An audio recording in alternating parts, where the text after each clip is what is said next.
Welcome everyone to the Coaster Spot. Today we're going to do a video ranking all 6 of the houses. Now something different this year is that they are upcharged. I believe it's somewhere between $10 and $15 at the most. So it's not too much of an upcharge, but you know, it's a lot of the same houses that have been here forever and have always been free.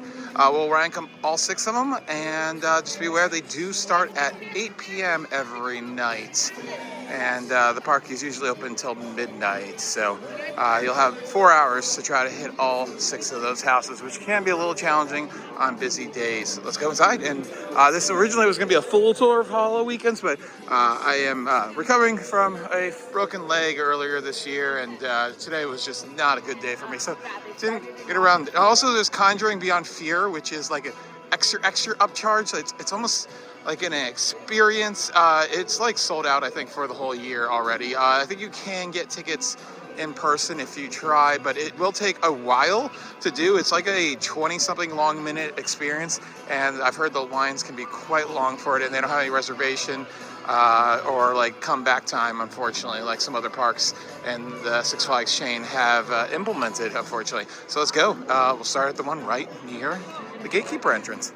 First up in the Boardwalk area of the park, aka the Boardwalk, right next to the gatekeeper Queen Coaster, is going to be Midnight, and it was weird. I don't really understand what the theme of this one was supposed to be. It kind of went all over the place, being like kind of a little voodoo to like circus to Edward Scissorhands. I was all over the place. I wouldn't say it was bad. I wouldn't say it was good. I'd probably rate it a 5. Very average. It was okay.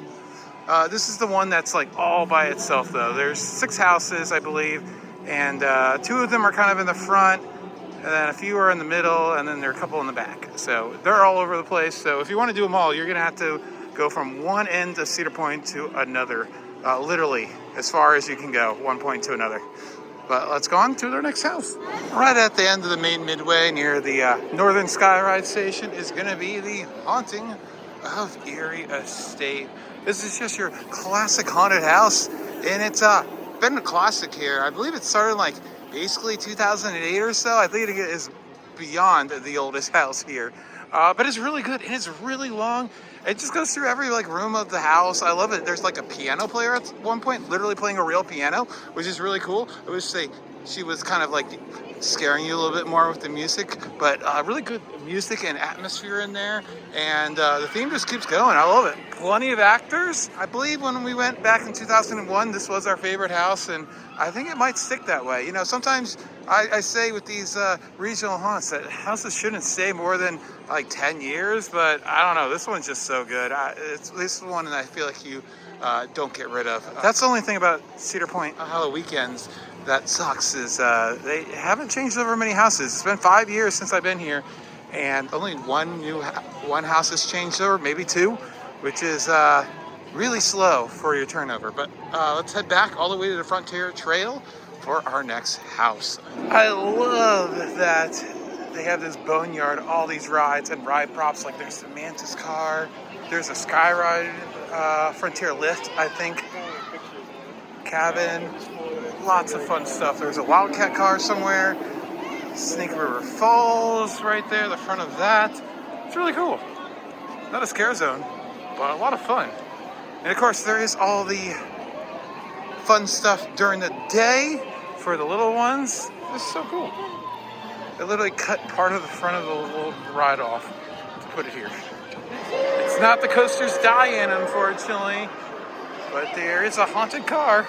Now, getting to our first scare zone, Cedar Point does it a little bit differently. They actually have the traditional scare zones, but they also have like walkthroughs that are almost kind of like a maze, but you don't really have to wait for it. It's actually kind of nice, like a little hybrid. But out on the midway for Blood on the Bayou, you also have these sliders doing their slidey thing.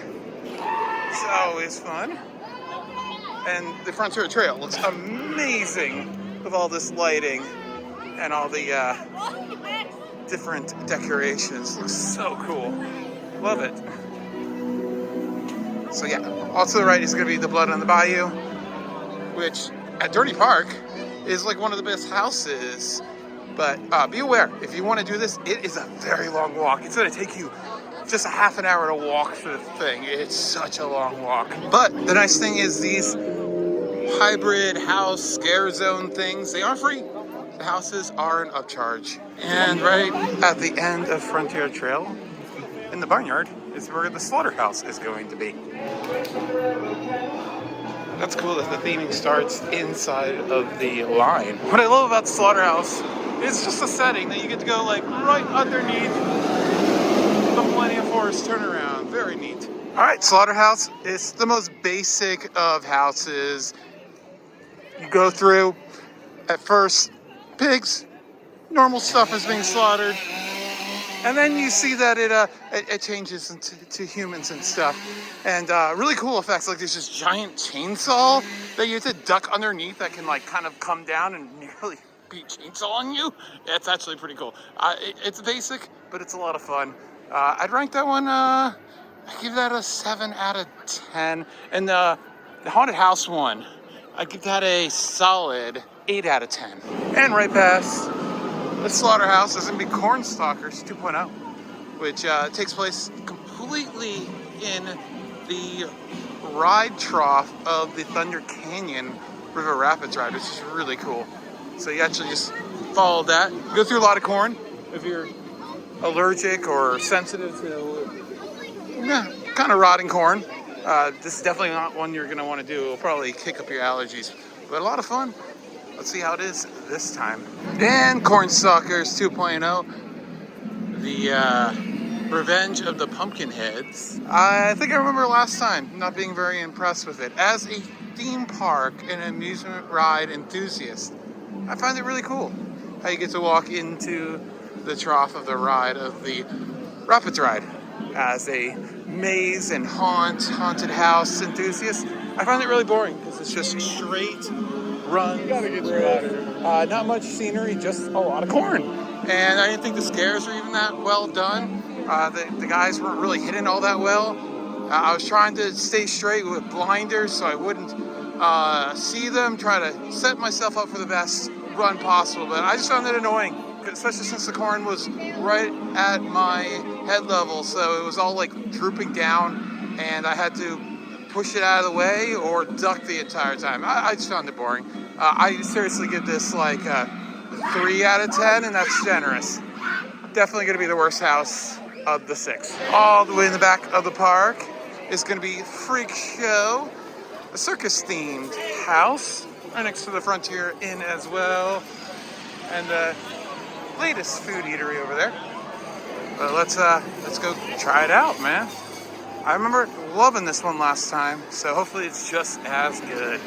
Fairgrounds Freak Show was absolutely fantastic. It's kind of like I believe this was an old carousel building at one point, and it just fits the theme so well, being kind of like a fairground or a circus theme, sideshow, freak show type thing. It's absolutely fantastic. I love it. This is one of those ones that's old, but like I don't think I'd remove it. I'd definitely redo CornStalkers somehow, or just not do it. This one's just so good. I really love it. And some of the parts of it, they really interact with you. Like they have a fortune teller, and yeah, it's really good. There's some effects that weren't working, I feel like, but other than that, man, I would love it. And I would do this one again tomorrow, but with the need to pay for these things, I don't mind the $10. It's $10 or whatever, and it's keeping the lines down. But I hate that I'm here for 2 days and I got to do them all on Friday, basically, and I can't do any of the ones that I really liked again tomorrow. That's the one thing I really hate. Next year they'll be included because my membership from Six Flags carries over. If you still have that, definitely keep it. But I really liked it.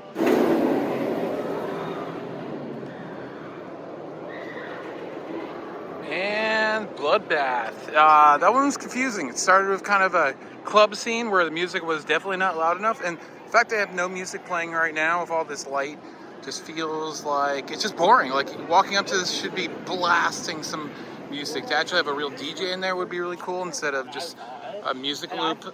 This one could be so much better. Then it just kind of turns into a haunted hotel at one point, and kind of a slaughterhouse theme in the middle. It's confusing. I feel like this one, with just a little bit of help, with some, just with the music and a little bit of sound effects and everything like that, could really, really help it out. I liked it.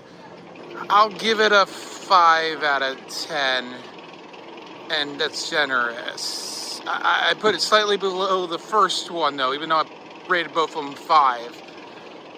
Yeah, it was okay. And that answers the question whether I think the $10 is worth it. Honestly, it's $10 or 15 at the most, I believe. And I think on a busy day, it's going to be hard pressed to finish all the houses in one night, unfortunately. But there's always that express option, which is about 4 times as much, but it's always there if you need it. So, and then there's always a carousel running backwards. Very cool.